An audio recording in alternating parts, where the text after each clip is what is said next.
Assalamualaikum warahmatullahi wabarakatuh. Selamat berjumpa kembali dengan pelajaran fisika bersama Pranata Fisika. Kali ini kita akan membahas KD 310 gelombang bunyi materi semester 4 ya, materi semester 4. Sifat dasar atau karakteristik gelombang bunyi. Yang pertama ini, contoh gelombang bunyi. Ini dihasilkan oleh benda yang bergetar. Ya, ini benda bergetar ya, akan menekan udara di dekatnya sehingga terjadi rapatan dan renggangan. Rapatan dan renggangan ini akan sampai ke telinga kita, maka kita akan mendengarkan bunyi. Ya, yang di sini ini adalah garbu tala. Garbu tala dipukul, nanti garbu tala akan bergetar. Nah, saat dia bergetar akan menggetarkan udara. Rapatan renggangan menjalar ke segala arah. Nah, ini yang kita kenal dengan gelombang bunyi. Itu disebut gelombang longitudinal. Arah rambat dengan arah getar sama. Oke, sejajar. Itu dihasilkan oleh semua benda yang bergetar. Semua benda yang bergetar itu menghasilkan bunyi. Masalahnya bisa didengar apa tidak, begitu loh. Ada beberapa persyaratan bunyi itu bisa didengar. Oke. Ini contoh alat-alat yang dapat menghasilkan bunyi. Tentu kalian tidak asing lagi dengan alat-alat ini. Oke. 2. Gelombang bunyi termasuk gelombang longitudinal. Artinya arah rambat dan arah getar sejajar. Ini. Oke.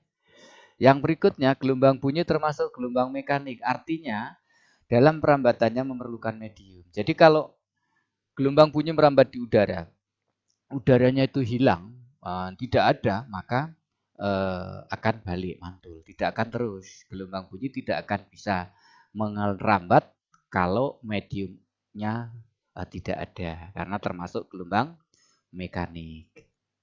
Oke.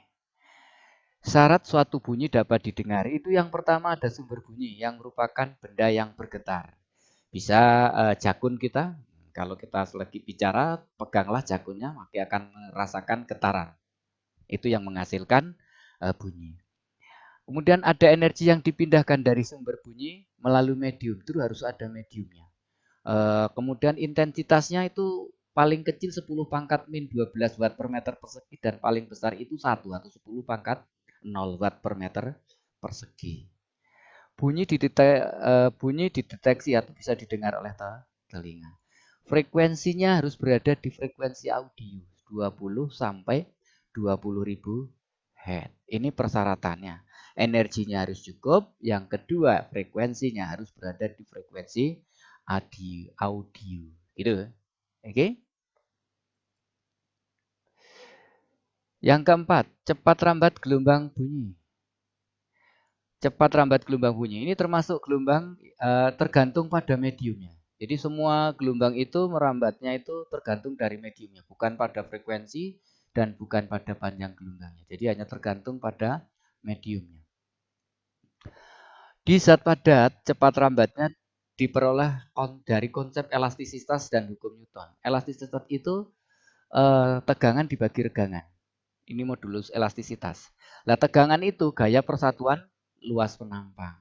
Regangan pertambahan panjang dibagi panjang mula-mula. Dari ini maka didapatkan F kali L gaya kali panjang dibagi A delta L kali L. Delta L kali L ini nanti ketemunya V ya, volume.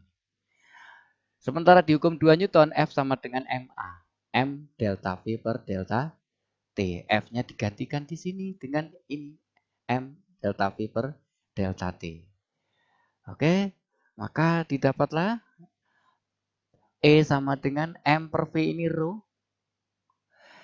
L per T itu V, maka akan didapatkan V kuadrat. Nah, maka V-nya akar dari E per rho. Jadi cepat rambat gelombang bunyi di dalam zat padat itu tergantung dari dua besaran. Yang pertama modulus elastisitas, yang kedua adalah massa jenisnya. Kemudian pada zat cair, ini diperoleh dari konsep fluida, tegangan, dan regangan buk. B, tegangan itu delta P, delta V per delta T. Ya. Tekanan ini, perubahan tekanan F per A. Dapatlah delta F kali V, V ini volume.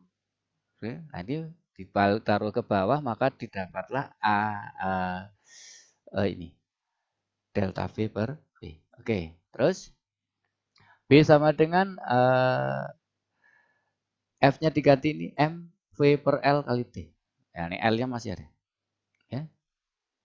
V per delta V. Rho V kuadrat. Maka V sama dengan akar dari B per Rho. Oke. Kemudian pada gas, ini diperoleh dari konsep teori kinetik gas. Nah, mulai dari mol, itu massa per massa relatif atau massa atom. Rho V, massa itu rho kali V per mr. Terus PV sama dengan nRT, maka PV sama dengan rho V per mr kali RT. Nah, jadi V-nya jadi sama dengan akar dari gamma RT per mr. Gamma ini adalah tetapan Laplace, ya. Oke, Laplace. Gejala gelombang bunyi itu yang pertama, bunyi mengalami pemantulan.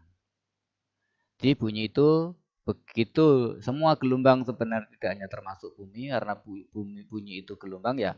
Begitu dia mengenai bidang batas maka akan terjadi pemantulan. Jadi terjadi ketika mengenai bidang pantul atau bidang batas dua medium. Pemanfaatan pemantulan gelombang bunyi antara lain untuk menentukan dalamnya laut. Jadi di permukaan laut kita beri usikan pulsa bunyi turun ke bawah, nanti sampai di dasar dia akan mantul. Akan ketemu waktu dari saat dia di sumber dibunyikan sampai gelombang itu terpantul kembali, maka kita bisa menentukan kedalaman laut. Menentukan jarak dua bukit. Kita juga kalau ini secara sederhana kita bisa ngomong A. Nanti kembalian bunyi A berikutnya itu kita rekam antara A yang kita keluarkan sampai A yang terdengar kembali waktunya berapa. Itu berarti waktu untuk pulang pergi. Kecepatan bunyinya tahu, maka kita tahu jarak bukit tersebut dari sumber bunyi. Yang kedua, bunyi mengalami pembiasan. Ya, ini terjadi ketika melewati. Kalau tadi pemantulan itu kalau mengenai bidang. Jadi pas kena bidang itu kalau dia balik namanya pemantulan. Kalau terus namanya pembiasan. Oke. Pada pembiasan mengikuti hukum Snellius tentang pembiasan. Nah. Nih, datang. Kalau dari medium rapat, renggang ke rapat dia akan dibiaskan mendekati normal. Dari renggang ke rapat di sini kecepatannya betul berkurang, frekuensinya tetap. Jadi pada pembiasan frekuensinya tetap, yang berubah adalah panjang gelombangnya. Di sini jarak antar muka gelombangnya berbeda. Berarti kecepatannya juga berbeda. Begitu, ini pembiasan gelombang. Nah, ini bisa dibayangkan ketika dia pada malam hari ini petir bunyinya di sini, maka terasa dekat. Biasanya suara petir itu terdengar keras saat malam. Tapi pada saat siang itu enggak terdengar karena biasanya terdengarnya dari jarak jauh sehingga suaranya sudah lemah. Itu kenapa petir kok kerasnya di malam hari itu karena peristiwa pembiasan. Loh, kenapa kok malam hari? Pada malam hari udara di atas renggang, di bawah rapat. Gitu. Sebaliknya di siang hari udara di atas rapat, di bawah renggang. Loh, kok renggang di bawah? Karena pada siang hari udara di dekat bumi lebih panas karena radiasi oleh bumi sehingga dia lebih renggang. Begitu? Oke, kita lanjut. Bunyi mengalami difraksi. Nah, ini jika melewati celah sempit, ini wajar saja ketika kita berada di dalam sebuah ruangan, kemudian ruangan itu pintunya terbuka, maka orang yang berada di luar ruangan, meskipun tidak melihat kita, dia akan mendengar suara kita. Kenapa? Karena bunyi mengalami difraksi ketika melewati celah sempit. Bunyi mengalami interferensi. Nah, terjadi karena gabungan dua atau lebih gelombang bunyi. Bisa kita lihat ketika kita misalnya sedang naik motor, kemudian kita melewati dua bangunan, satu masjid, satunya bangunan. Pada saat adzan nanti akan terdengar suara adzan yang berbeda dibandingkan kalau kita sedang diam. Itu karena kita bergerak mendapatkan tempat-tempat terjadinya interferensi keras dan lemah gitu loh, sehingga kelihatan mendayu-dayu. Oke, contoh ini. Ini sumber bunyi 1, sumber bunyi 2. Ini ketika ada kadang keras, ada kadang lambat. Yang keras ini kalau selisih lintasannya kelipatan bulat dari panjang gelombangnya. Lemah kalau kelipatan ganjil kali panjang gelombangnya. Setengah panjang gelombangnya. Ini bulat kalikan. Ini sefase lah gitu. Ini berlawanan fase. Oke. Terjadi interferensi konstruktif jika sefase selisih merupakan kelipatan bulat 0, 1, 2 dan seterusnya dari panjang gelombangnya. Oke. Terjadi bunyi lemah jika kedua gelombang berlawanan fase, berbeda fase setengah panjang gelombangnya. Ya. Delta S-nya N ditambah setengah lambat dengan N-nya 0, 1, 2 dan seterusnya. Oke, soal latihan. Pendengar P berada di tengah antara dua sumber yang jaraknya 10 meter nih. Berapakah P harus bergeser agar bunyi lemah untuk pertama kali terdengar? Bisa bergeser ke kanan, bisa ke kiri, sehingga selisih lintasannya betul setengah panjang lipatan ganjil dari setengah panjang gelombangnya. Oke, ini kita. Kemudian dua sumber bunyi berbeda lintasan. Satu, bunyi keras terdengar ketika frekuensinya 1000 Hz. Jika frekuensi bunyi dinaikkan, maka frekuensi berapakah yang akan terdengar keras lagi? Kalau frekuensinya dinaikkan, maka panjang gelombangnya akan mengecil. Oke, nanti tolong dikerjakan ya. Yang ketiga, tolong dibaca. Oke, saya rasa untuk hari ini sekian dulu. Terima kasih. Kita lanjutkan pada pertemuan yang akan datang. Selamat belajar, tetap jaga kesehatan. Assalamualaikum warahmatullahi wabarakatuh.